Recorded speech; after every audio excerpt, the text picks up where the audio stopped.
So for our next speaker, we have Mirza Saaib. He's a lawyer from Kashmir and the co-editor of an upcoming book titled Life, Resistance and Politics in Kashmir after 2019, published by Roman and Littlefield Publishers. Mirza was awarded the Kofi Annan and Wiedenfeld Scholarship at the Black School of Government, University of Oxford, and he regularly writes and comments on legal and political issues concerning Kashmir. I'll now hand over to him.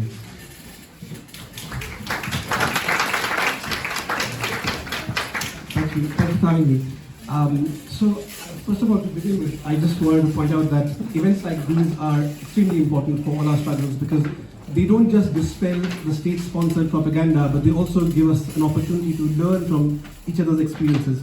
And the Indian state has worked consistently in Kashmir, as well as in India, to engineer a cognitive dissonance such that observers would disregard their perceptions in favor of the officially dictated version of events.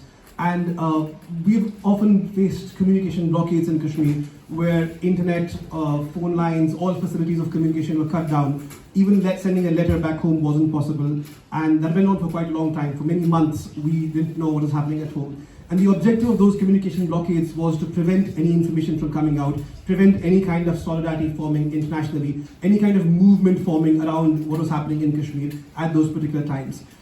So the state in India has an exceptional history of bloodletting and a history of massacre, not just in Kashmir, but of many groups in India, from people of scheduled caste, tribal Adivasis, Sikhs, Indian Muslims, as we heard before, and many massacres that have taken place in the past, the Delhi massacre, the Gujarat pogrom, the Delhi pogrom, and many more. So the Indian state has now successfully dehumanized so many people without facing any kind of international repercussions or condemnation, the way Israel has, that in some aspects, the Indian state is now capable of even teaching them a lesson.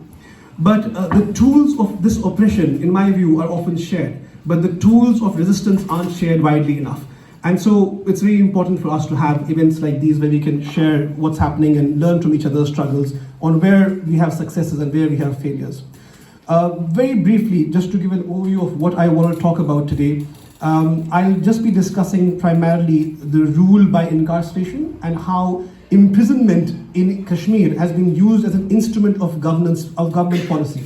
I'll also discuss some of the tools of incarceration, such as sedition law, detention law, the anti-terror laws, Public Safety Act, UAPA and AFSPA, which are present in Kashmir. And I don't think I'll have time to go into the history of political repression, but I'll just briefly touch upon that for the audience. And there are 2 points at the end, which I think we'll have to go for Q&A later, which are basically about how both these states try to harness progressive values, seemingly progressive values, such as using the LGBTQ identity and showcasing their track record on those issues to whitewash their own human rights violations. And how both the states have parallels in that, as well as how both the states now are using residence or domicile and have weaponized that. In the case of India, a domicile law has been passed in Kashmir, where now Indians can move into Kashmir, buy land over there, and thereby eventually changing the demography. It's very similar to the laws of revocation of residency rights, which are weaponized by Israel as well. So to begin with, just a brief background, Kashmir is one of the world's, if not the most densely militarized zones, with one Indian armed personnel for every 15 to 25 civilians. The numbers change over the year. When there are moments of heightened tension, there's more deployment of troops. But at any given point of time, there's a very, very heavy presence of troops at every place, every alley, every nook, every place you go to. There are troops present everywhere. And while growing up in Kashmir, I felt their presence was just like you see any person walking down the streets. You go outside and you see troops every single place. And the population of Kashmir has been erupting into mass civilian protests against the government of India for the last 7 decades now, demanding the right to self-determination. And this has resulted in grievous human rights violations, nearly 100,000 people killed, thousands of cases of rape, torture, over 10,000 cases of state-enforced disappearances, extrajudicial killings, and indefinite detention of political leaders as well. I thought it would be useful because there was a discussion, even Kalandar spoke about Gilgit-Baltistan earlier, and it would be useful to have a map to contextualize where we are talking about. So before 1947, the two regions on top in the red shade and the orange shade were both a part of an undivided state of Jammu and Kashmir, which was a princely state. We had our own king, we had a monarchy, and there were protests against the monarchy for a reformation of that, but there was an internal movement against what kind of state we wanted to be. And at that point of time, there was no conception of joining Pakistan or joining India, which happened at a much later stage. But after 1947, we had two major nations form at our very doorstep. Pakistan formed at the northwestern side and India formed at our southern side. And for a long time, we had no real relations no real connection into India, and a tunnel had to be built through which now all goods and supplies come into Kashmir. And often that tunnel gets blockaded or closed off by the Indian government when they want to curtail supplies going into Kashmir to punish the people for resisting. So it's like a siege because food doesn't come in, medicine supplies run short. And when the internet was shut down in 2019 for about 4 months, the shutdown of the internet is not just a shutdown of everyday communication, it's a shutdown of every kind of physical human activity which requires the internet. So hospitals where patients' records were available online, patients couldn't access their insurances because they didn't have the records available. People couldn't get dialysis done because they didn't have records available. Chemotherapy was stopped for patients.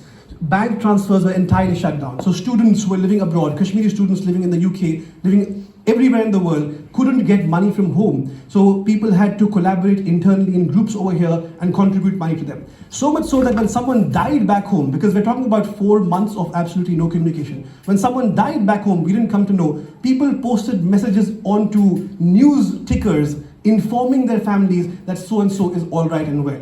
And when the first call took place, when I spoke to my family the first time, the only thing I could hear from them was, okay, we're alive and well, you're alive and well, and keep the phone. Because those phones were being monitored as well.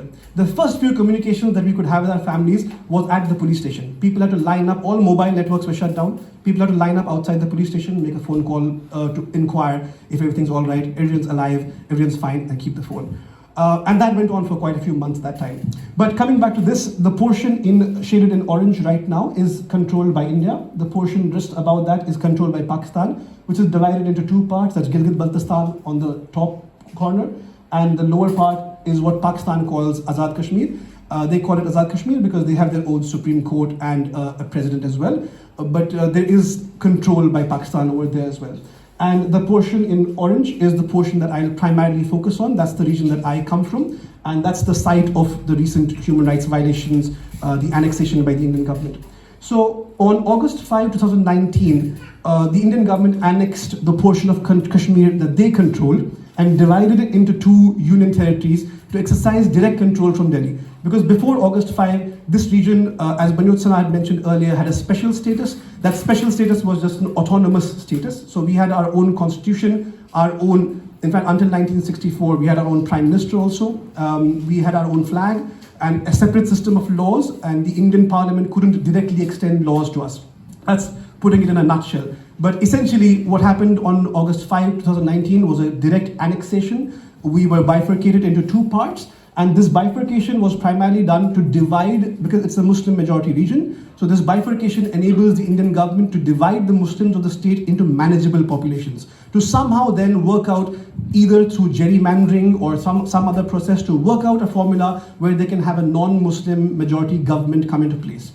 At that time, in the run-up to August 5 and the days soon after that, about 20,000 people were arrested. The official government records indicate that about 8,000 people were arrested. Over 500 habeas corpus petitions were filed, and of those, less than 5% got orders within the first year of them being filed. Ironically, Mukul Rohatgi, who was the Attorney General of India until some time ago, he had emphasized, while speaking about prisoners in India and about custodial torture, he said that India is a land of Gandhi and Buddha, and we believe in peace and human dignity. And as such, the concept of custodial torture is completely alien to our culture. It has no place in our nation. Now, Rohatgi's statement must be viewed as one which has a tremendous display of obtuseness, because India records almost 5 custodial deaths each day. And especially in Kashmir, it is a concomitant feature of the Indian government because of its unapologetic reliance on dehumanizing torture of prisoners and detainees to exert political control. And just earlier this year, some videos went viral online where Kashmiris from South Kashmir were shown to be tortured by the Indian army. And those videos were being recorded by the army, by the soldiers themselves, of absolutely dehumanizing torture by pouring spices, chilies on their wounds, by completely beating them black and blue and displaying those videos for other people to fear. And this is a common tactic that the state has used. Sometimes torture victims would be given a loudspeaker tied close by where they were being tortured, so the village nearby would be able to hear their screams. So this kind of shock doctrine, this kind of shock treatment has been used to make people fear from raising their voices again. But this dehumanizing and this depoliticization of the people, while maintaining this outward facade of being peace-loving Gandhians or lovers of Buddha, is a manner in which the Indian state maintains control, and a divergence from that reality is a betrayal of the truth. But just, okay, I'll try to wrap up quickly over here, but I'm just getting started on this. But when we look at the system, the structure of control, the tools of incarceration that are used in Palestine and Kashmir, it's quite striking how both territories are controlled by using incarceration as an instrument of state policy. The Public Safety Act in Kashmir allows detention up to 6 months at a time, and that can be extended up to 2 years, similar to another law which is used by Israel. But recent data revealed that, and this is on the Right to Information Act within India, it revealed that 91% of the people in the jails of Indian-administered Jammu and Kashmir are under trial prisoners, which means that a mere 9% of the prison population has been found guilty and convicted. So the preventive detention detainees, they're not given access to a lawyer, they represent themselves, and they don't appear before a court. They appear before an administrative panel. And these detentions can get extended by 6 months. Now, seemingly, there is a bar. I'll skip that slide just to move to this one quickly. Seemingly, there is a bar of 2 years on this detention. And Israel also has a similar order in the West Bank, which is called the security provisions which are implemented there, where, again, 6 monthly detentions can take place. And the order can be extended. The difference is that there's no official limit on how long those 6 months orders can be extended.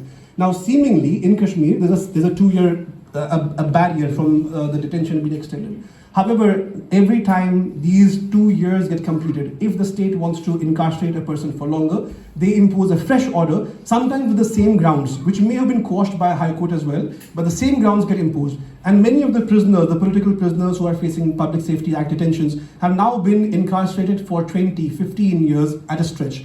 Now, there are many laws already in India which allow incarceration, but this is a system, it's a loophole that is being exploited to extend incarceration without having the need to go to the court or verify guilt. Apart from this, since I have very little time left, I'm going to skip some portions, but essentially the UAPA which is another law which has been used to incarcerate people.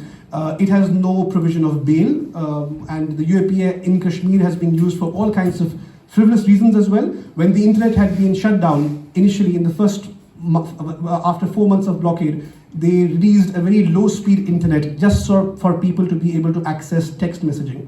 But at that time, some people tried to use VPNs to try and log on to social media, maybe post what's happening, and those people were also charged with the UAPA, which is an anti-terror legislation. So people accessing social media were charged with a terror legislation at the time. Apart from that, it's also been used on some children playing cricket. This was an incident where a boy called Saeed Tajammul, whose brother had been killed. His brother was an armed rebel, and he played cricket and then offered a janaza, a funeral prayer, in the memory of his brother, because when his brother was young, he was known as quite a flamboyant cricketer in the village, and all the players over there, the children over there, were charged under the UAPA at the time. So this just goes to show that there are tremendous sweeping powers which get deployed in Kashmir all the time. And one law that I wanted to highlight as well was the AFSPA, which is the Armed Forces Special Powers Act, which gives complete immunity to Indian armed forces for any action that they conduct in Kashmir, extending to causing of death. So they will not be tried in any civilian court. And a similar law was attempted to be implemented by the far-right governments, far-right leaders in Israel last year. But their legal counsel told them that if you give your armed forces immunity by law, then there might be international action possible. But in India, the armed forces have legal immunity. They cannot be tried in any civilian court. They get tried in military courts. And you can guess how good these military courts are, because in the last 30 years of a small-scale war in Kashmir, which has seen egregious human rights violations, there's not a single member of the Indian Armed Forces who's serving a jail sentence anywhere in India. Just very quickly, I'll move on to a few points I wanted to make about how what's happening in Palestine has a direct impact on what will happen in Kashmir and what is happening in Kashmir, because the Indian government has of late very openly lauded and commended how efficiently Israel is dealing with its opposition and how Israel is dealing with Palestinians. So some time ago, an Indian diplomat in New York made an open statement saying that if the Israelis can do it, then so can we, to the Kashmiris.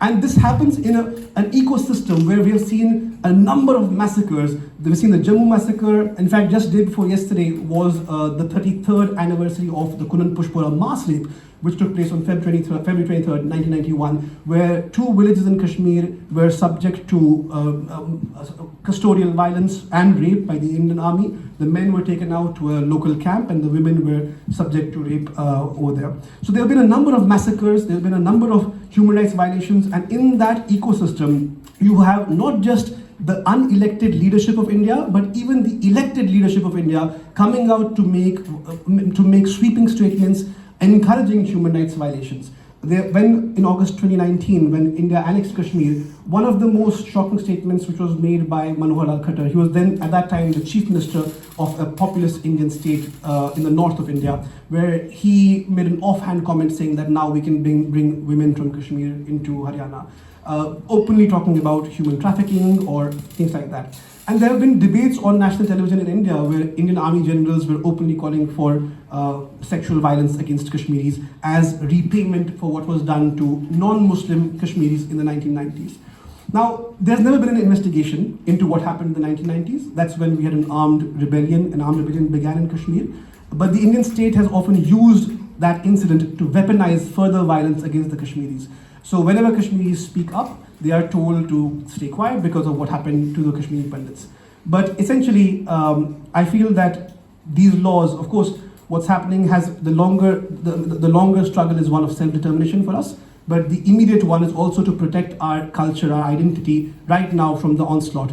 Because once Indians or non-Kashmiris move into Kashmir and the demography changes, then having a vote on Kashmir is meaningless, because India's population is 100 times more than our population. It's not very difficult to change the demography if they wish to.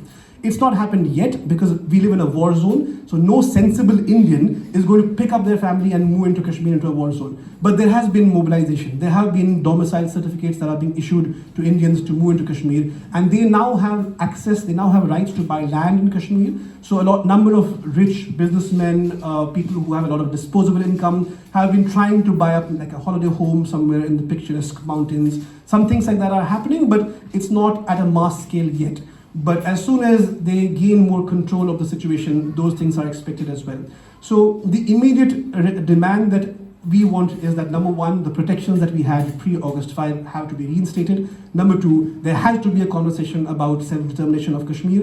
Whether Indians like it or not, that is the aspiration over there. And you have to find a way to talk about that elephant in the room. And finally, there are these laws that are continuously, on a daily basis, destroying lives in a most arbitrary manner, in a most discretionary manner. And we need to exert international pressure by documenting, by emphasizing how these laws are preventing the truth from coming out in Kashmir. And that's what I feel we can do over here in London today. Thank you for your time. Thank you.